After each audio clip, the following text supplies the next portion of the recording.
Can you envision a world where your mind wields the power to reshape reality around you? In this captivating lecture by Neville Goddard, we will delve into how creative imagination and unconditional forgiveness can unlock boundless potential within you. Uncover the secrets to transforming your life through the power of your thoughts. Brace yourself to journey through the infinite states of your being and ignite a personal revolution. Tonight, we will reveal how you can become the architect of your destiny. Are you prepared for transformation? It is said that we are all descendants of the Most High, without exception, yet, it is our mortal condition that navigates us through various states of consciousness, for these states are the destinations where the children of the Most High find themselves. A state is fundamentally a mental configuration, experienced through a specific set of beliefs. By manifesting a state, we identify with it by declaring, I am poor or I am wealthy, I am recognized or I am unknown, I am loved or I am rejected. This list is endless, as there are infinite states in which a person can find themselves. William Blake argued that eternity is a reality and everything within it is autonomous from creation, which was an act of compassion. Thus, he considered both the virtuous and the wicked as dream states in which the soul can become ensnared in its mortal illusions of good and evil.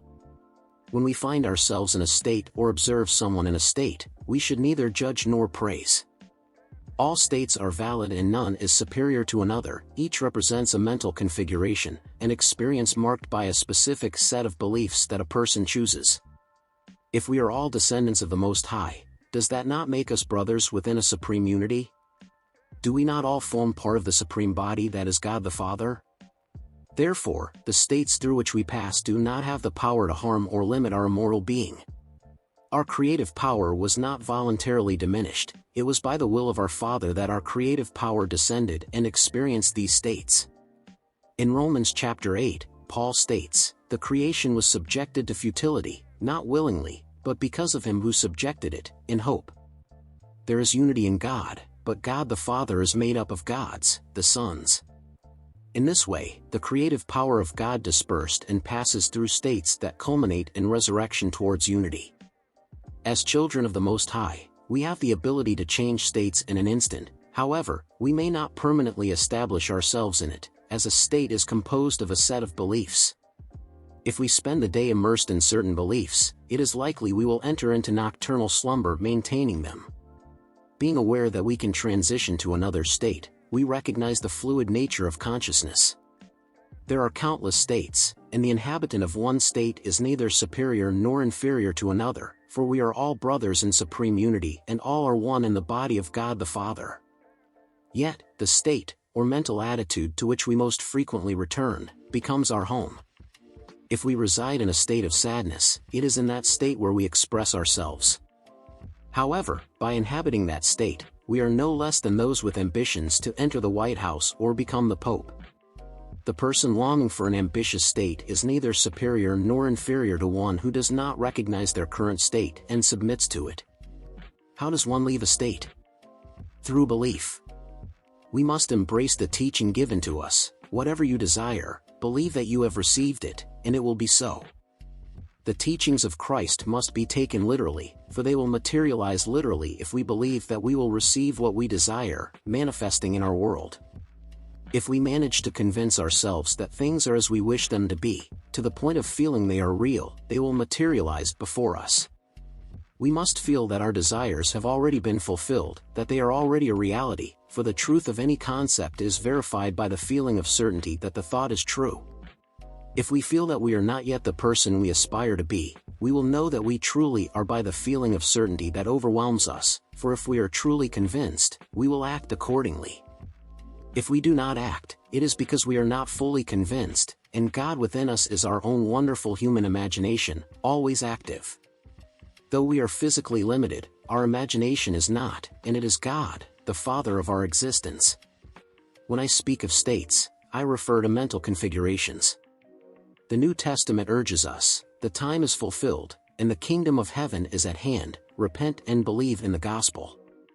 To repent means to radically change one's attitude. This change need not be towards others, but towards ourselves. If we feel our life lacks purpose, we must repent and radically change that perception. We should not condemn ourselves for the state we are in. If we do not like it, we have the ability to change it. Let us not fall into self-pity, for if we do, we will turn the state into a habit and remain trapped in it indefinitely. Instead, we must believe in the teaching and free ourselves from any state. Let me share a story. A gentleman who attended my lectures and his wife moved to a new residence on the coast. Wishing to beautify their garden, they requested quotes from 5 landscapers. 2 of them did not even respond due to the location of the property. After choosing one, lawns and trees were planted, but after 6 months, 3 of the trees perished. Instead of becoming irritated and demanding the replacement of the trees, my friend decided to test his imagination. Sitting in his car, he visualized himself leaning against a robust tree while observing the 3 trees that appeared dead, but in his vision were healthy and lush. One day, the landscaper visited his home to inquire about the garden, especially the trees. It turns out his employees had applied an excess of nitrogen in the fertilizer, damaging the roots. Upon contemplating the trees, he returned the following Tuesday and replaced them at no cost. The same gentleman shared another experience with me, recounting, "One morning, as I was heading to work, I passed by an imposing building and wondered what it would be like to work there.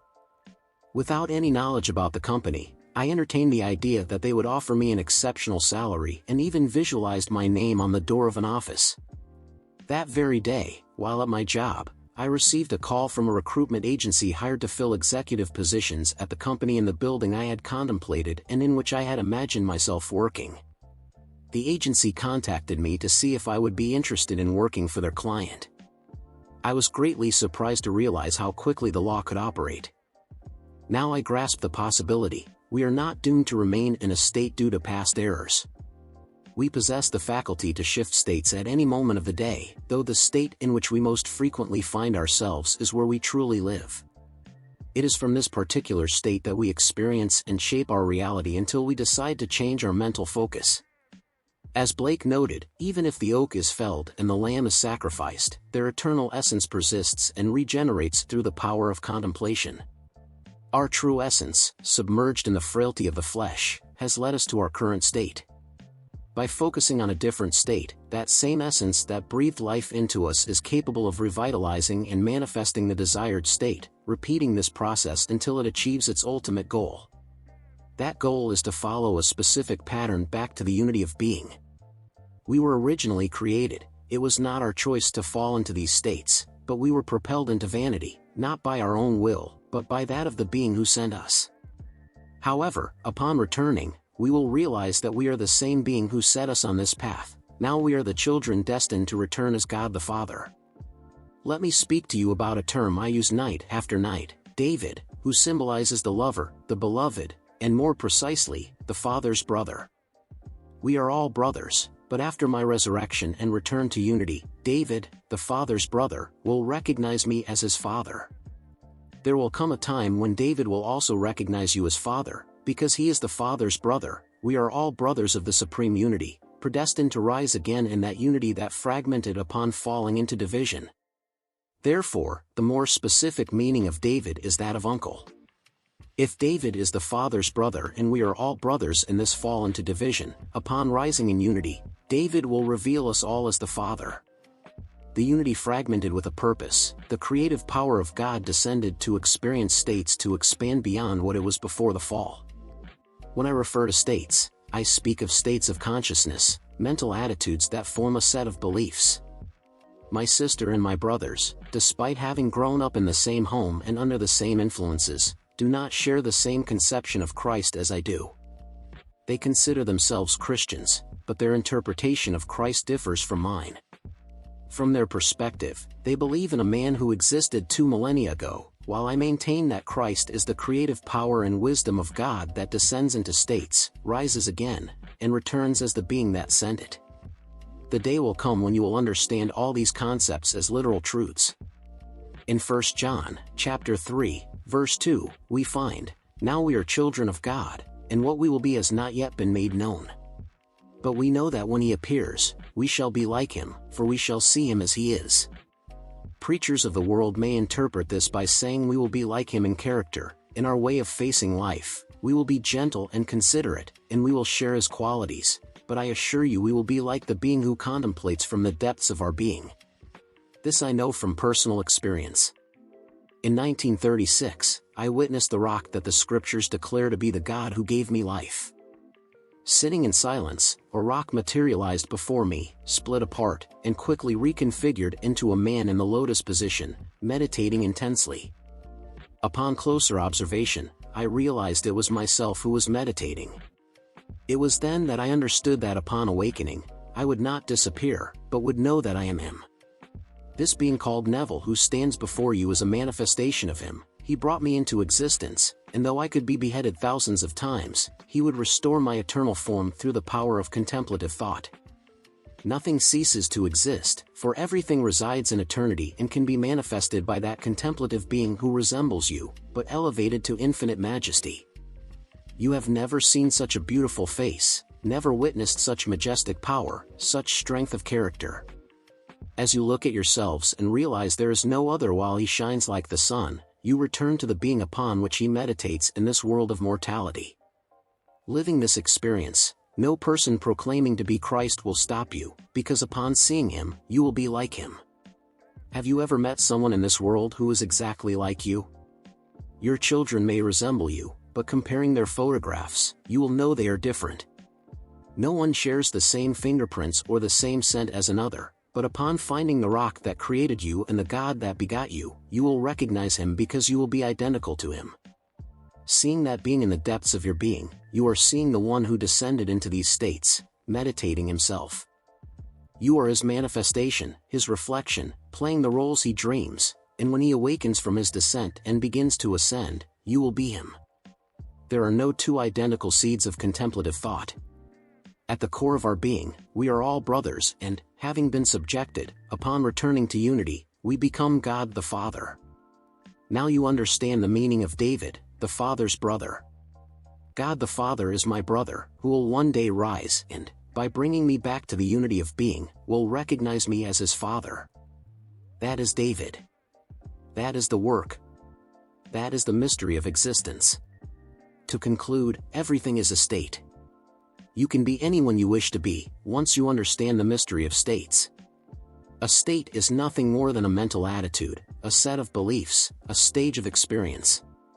Do not be like the moon, which goes through phases, nor like the earth, which spins in repetitive seasonal cycles. Have you noticed that certain patterns of events tend to repeat in your lives at the same times each year? It always seems to be warm weather during your holidays, or you find yourself financially strapped at Christmas, or you break out in rashes every time you eat strawberries. These are patterns that emerge in the world of states, a realm in which we all dwell. There are endless configurations and combinations of states into which God, your wonderful human imagination, immerses itself.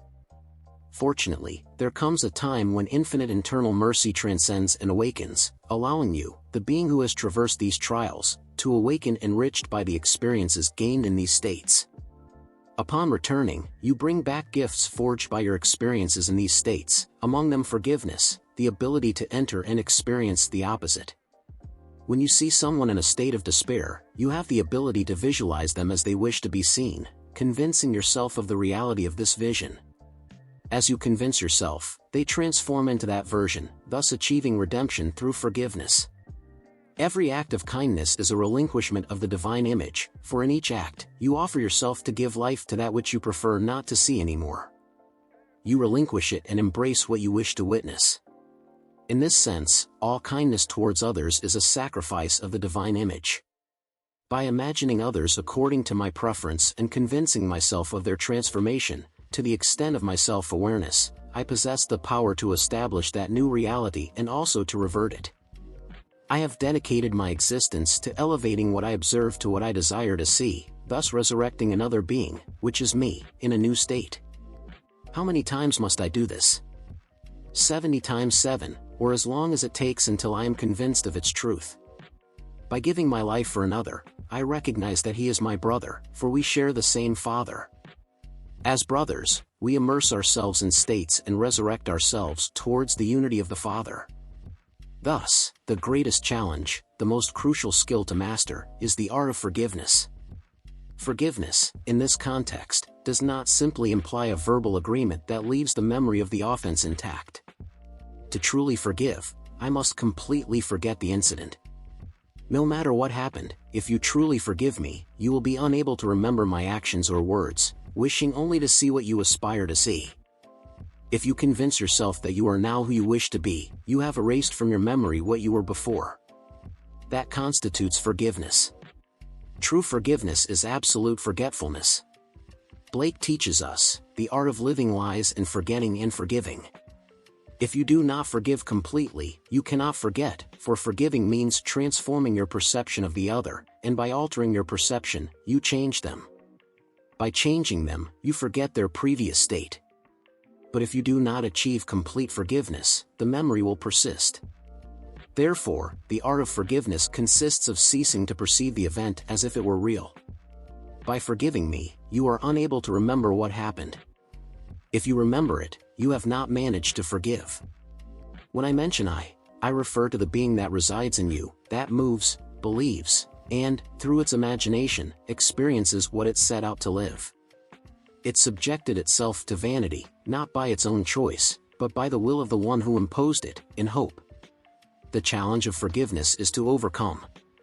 Each time I visualize someone, I represent them according to my desire and believe in the truth of that representation, hoping it materializes, even if it is not yet evident. This is the challenge I face, and you, likewise face. Therefore, mastering the art of forgiveness is fundamental. Through forgiveness, I am capable of generating changes in myself and my surroundings. Your world is a reflection of yourself. You can transform your world if you are willing to renounce it, to imagine yourself as you wish to be and believe that it is so. You change the world because, if you believe in that reality, you act according to it. By acting, you provoke change. Every act of kindness is an act of renunciation, and there is no greater act of kindness than forgiveness. By forgiving completely, I erase from my memory what was forgiven. Therefore, forgiveness is the art of living. By forgetting what was forgiven, I renounce what I did, living without remembering what was forgiven. I not only free myself from the burden, but I also free the other, who is my brother. By renouncing what I once lived, I extinguish the evil and give life to the reality I now choose to see. Consequently, the greatest talent to master is the art of forgiveness. Brothers and sisters, when I speak of states, I refer to mental dispositions, attitudes, beliefs. These states are necessary for the being that we are to perfect itself both in the fall and in the ascent, until finally, in the unity of being, we recognize ourselves as God the Father. This is the revelation of David, the Father's brother. He is my brother, and when he awakens and ascends back to unity, he will call me Father, and there will come a day when he will call you Father, because you too are a child of the Most High. Then, all of us, brothers in the Father's unity, will have experienced the states necessary to fulfill the purpose of our fall. The purpose is to return to a higher condition than from where we fell.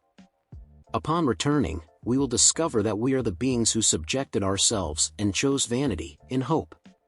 Brothers, man is pure imagination. God is an imaginative being. We are now children of God, but what we will be has not yet been revealed. We know that when he appears, we shall be like him, for we shall see him as he is. Thus, do not see another and imagine them as you wish them to be, making it reality. It is the law of the art of forgiveness, the art of living, the art of forgetting. By forgiving, we forget what was forgiven. And this is how the divine image endures, because the divine image is the eternal form of the contemplative human imagination that meditates on you. He is the being who gave you life and who will rise and call you Father. He is the being who rises, and by doing so, you rise with him, because you are him. You are destined to return to the unity of being, for all are brothers, children of the Most High. Thus, experience the states necessary to fulfill the purpose of your fall and ascent. Live the states you wish to experience, and by doing so, you will transform the world. The law of life is the art of forgiveness. Whoever forgives, forgets what was forgiven, and by doing so, extinguishes what once lived to resurrect in a new state. Always remember, God is an imaginative being, and man is pure imagination. Therefore, imagine the best for yourself and for others, and watch how the world transforms around you. Now, let us enter into the silence.